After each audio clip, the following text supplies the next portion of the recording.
As the sun sets tonight, imagine a world where the dark is the only companion. No streetlights, no lamps flicking on with a simple switch, just the vast stretch of darkness. For the vast majority of human history, this was reality. The night wasn't illuminated, it was a canvas of shadows and silence, a stark contrast to the world we live in today. If you were to live as our ancestors did, say 300,000 years ago, once the sun dipped below the horizon, the world became a different place. The only light would be the faint glow of distant stars, and, if you were lucky, a flickering fire. A world so dark you couldn't even see your own hand in front of your face. So, how did humans spend these long hours of darkness? What happened during these vast stretches of night before the advent of electricity, and what does that tell us about the human condition? Let's begin with fire, the silent hero of human history. Fire is something we often take for granted today, but it changed everything for our ancestors. The first evidence of humans controlling fire dates back over 1,000,000 years at Wonderwerk Cave in South Africa. But fire wasn't just a tool for warmth or cooking. It fundamentally transformed how humans interacted with the world. Before fire, humans were bound by the rhythms of nature. When night came, humans, like other creatures, were vulnerable. With poor vision in the dark and the danger of predators lurking around, movement after dusk meant risking death. The night was a time of retreat, not activity. Then fire arrived, like a game changer. A small campfire created a safe bubble, a circle of protection. In the early days of human evolution, this was life-saving. It's said that a fire's glow would protect you from predators, but cross the line and you were fair game. But it wasn't just about survival. Fire extended the day. It gave our ancestors time. Before fire, the day was limited by the sunset, a mere 8 to 12 hours of daylight. But with fire, suddenly those hours stretched out. Fire added 2 to 4 extra hours of usable time each day. The added hours weren't just practical, they were cultural. In the 2014 study by anthropologist Polly Wiesner, she studied the lives of the Jew Huanzi Bushmen in the Kalahari Desert, one of the few remaining groups whose lifestyle mirrors that of early humans. During daylight, their conversations were practical. Who was hunting where? What plants were ready to be harvested? What tools needed repairs?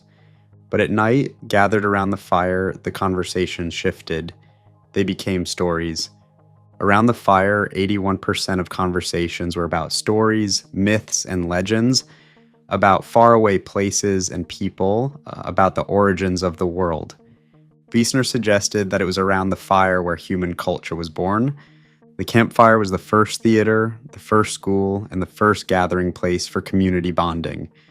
It was a place for humans to step beyond the present and imagine futures, a place where humans became human.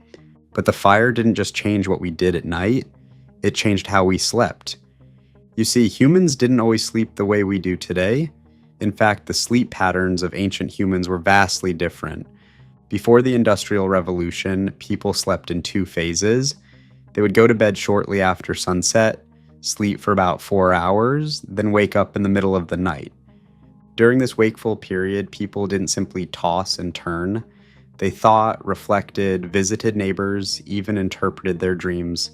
Some believed this was the best time for personal reflection or studying. They didn't see it as insomnia, it was just the rhythm of night. This practice of first sleep and second sleep was a natural part of life. It wasn't a sleep disorder, it was normal. This was a rhythm humans followed for thousands of years. So, what changed? What took away these quiet moments of reflection? Light. When cities first began installing street lamps in the 1600s, the night started becoming navigable. Then came candles, and eventually gas lamps. But the real shift came with the electric light bulb in 1879. Suddenly, night wasn't night anymore, it became another extension of the day. Today we live with artificial light almost 8 hours after sunset. This constant exposure to light, especially the blue light from screens, disrupts our natural sleep cycles. Our bodies don't know the difference between daylight and artificial light. The moment your eyes take in that light, your body is tricked into thinking it's still daytime. Your brain delays melatonin production, fragmenting your sleep and throwing off the circadian rhythm that humans evolved with for millions of years. We didn't just change when we sleep, we lost something. When people go camping in the wilderness without artificial light, something remarkable happens. Within a week, their sleep patterns begin to align with what humans experience for centuries. Their melatonin cycles reset by nearly 2 hours, beginning to match the rhythms our ancestors lived by. We didn't just lose an hour of sleep, we lost an entire phase of human consciousness. That quiet, reflective state that existed between first and second sleep, the one described by those early humans as peaceful, meditative, and insightful, it no longer exists for most of us. Now, we experience insomnia and treat it as a disorder, but what if it's not? What if those wakeful moments aren't our bodies malfunctioning, but rather them remembering what we were designed to do? For 300,000 years, humans lived in a natural rhythm. Darkness ruled the night, and within that darkness, stories were told, dreams were reflected upon, and the world was imagined. We were shaped by the quiet hours, the stillness, the reflection, the connection to each other.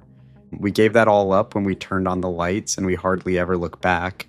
But maybe, just maybe, there's a part of us that remembers that ancient rhythm. And maybe if we listen closely enough, we'll hear it again.